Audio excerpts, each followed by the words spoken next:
Under caution at Daytona, Michael Waltrip has just taken a stinging sidewinder flyer from the tri-oval down toward turn one.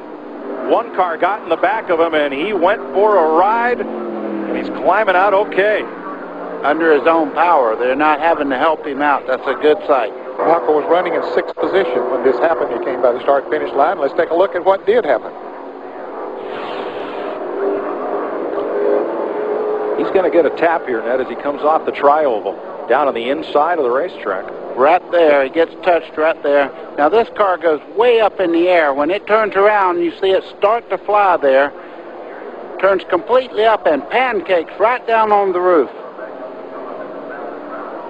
That's what did all that roof damage you were talking about. Then it goes into a barrel roll. Side over side, many, many times. Now it's on the nose of the car and then hits hard on the back.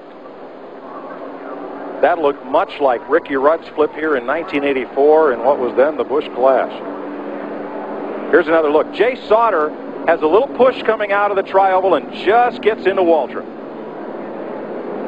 And they were just coming out of the tri-oval, and at that point of the racetrack, you're almost out of control anyway, buddy, and just a little tap sent him around. Absolutely. And the other thing, the roof flaps couldn't work because it went around so quickly, and the minute the back addressed the air, it went straight up in the air. Wow, Michael Waltrip's number 7. Not much left. Well, here he is. And Jay Sauter, right there, they make contact. Jay Sauter turns to the outside, gets away from Waltrip. Right here, you can see the back come off the ground.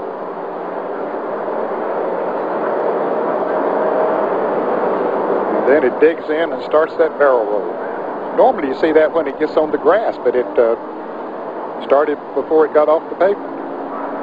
The good part of that wreck, they can make another car, but Michael Waltrip's okay. He walked to the ambulance. Let's hear Jay Sauter. He's trying to hold control of that car, but it slips up the racetrack with a little bit of push. And as Waltrip goes over, when he comes down right on his roof. Right on the roof, yes. Then it just keeps carrying momentum. It starts to go.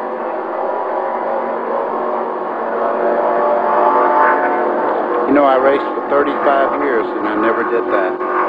Good thing. Never did that. Thank goodness. Here's another look. You see the back end just lifts up off the ground. You see it's going to come right down on that, about the top of the windshield. Any way you look at that, that was hard contact. That just tells you the cars are very, very strong.